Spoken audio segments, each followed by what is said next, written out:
Hola, licenciado. En el presente video voy a realizar la ponencia de lo que fue mi proyecto integrador, el cual consistió en llevar a cabo todas las etapas procesales que se siguen en un juicio ejecutivo mercantil basándonos en un supuesto.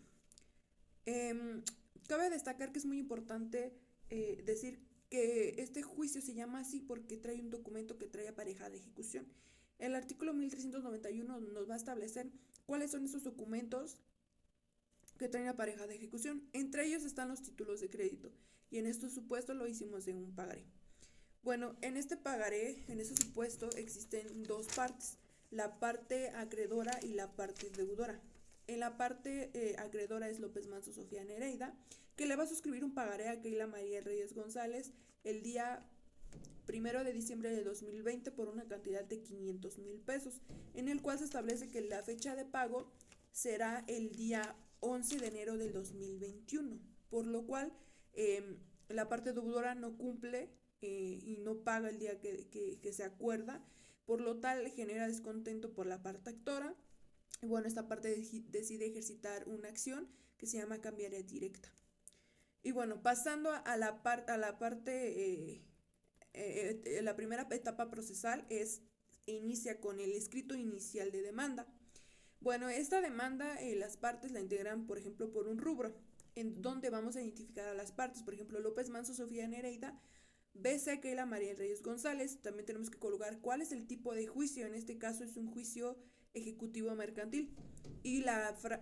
¿Cuál es la acción que vamos a ejercitar? En este caso es una acción cambiaria directa. Y la frase escrito inicial. Y bueno, es importante igual que coloquemos cuál es el tribunal al que vamos a promover esta acción. En este caso, el juez competente para conocer es un juez de lo mercantil de primera instancia que va a estar ubicado en Pachuca Hidalgo.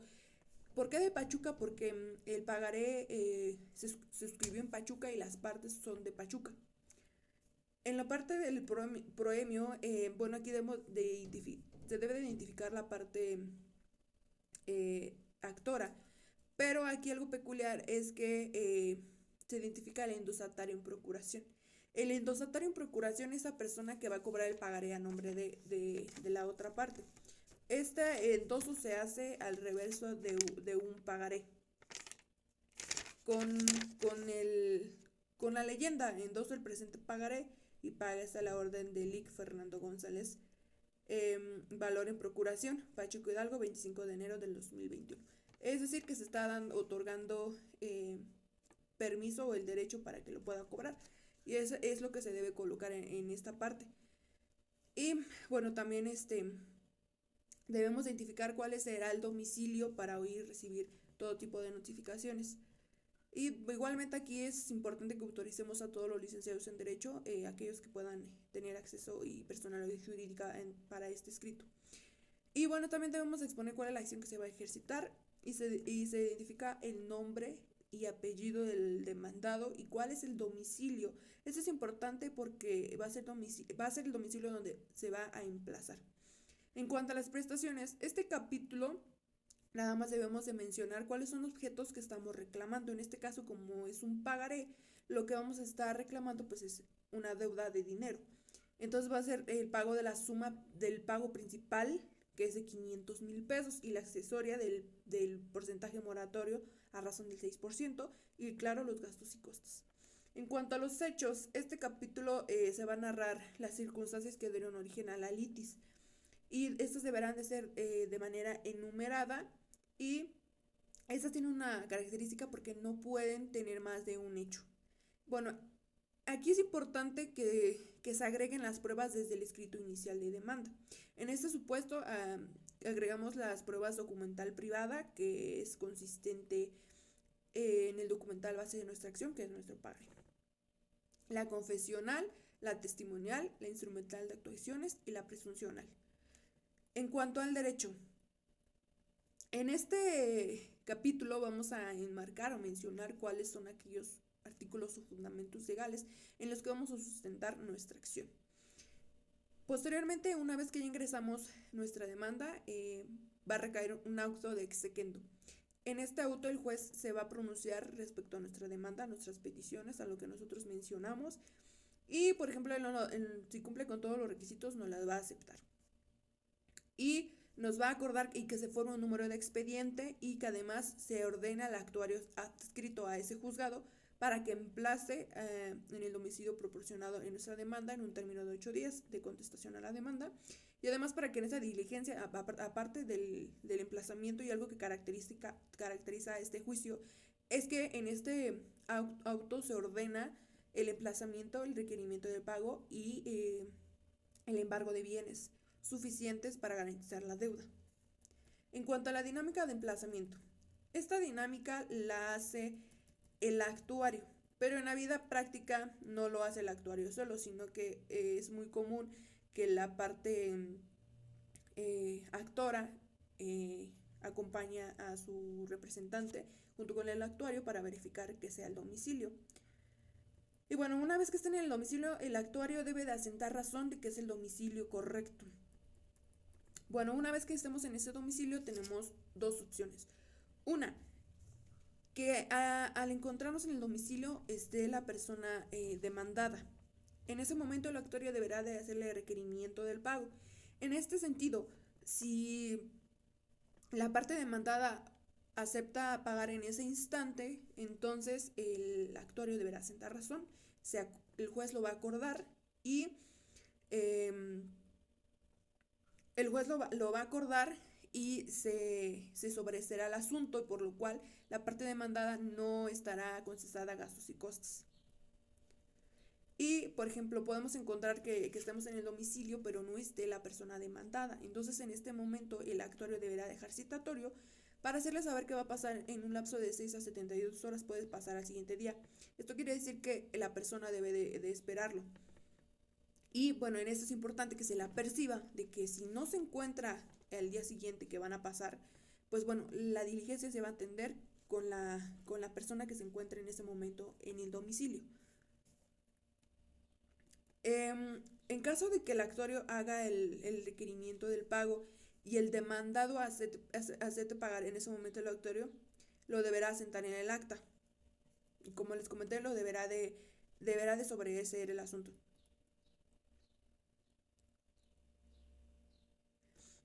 Entonces, una vez que el otro supuesto es que en caso de que el demandado no pague en el momento que se haga el requerimiento, entonces el actuario debe de proceder a realizar la diligencia de embargo. Y por lo tal, deberán de hacerse el señalamiento de los bienes para garantizar el pago de las prestaciones reclamadas. Este derecho va a asistir primeramente a la parte deudora, pero si este por alguna razón se niega a hacerlo, entonces lo tendrá que hacer el acreedor. Pero si este por alguna manera tampoco lo quiere hacer, entonces lo tendrá que hacer el actuario.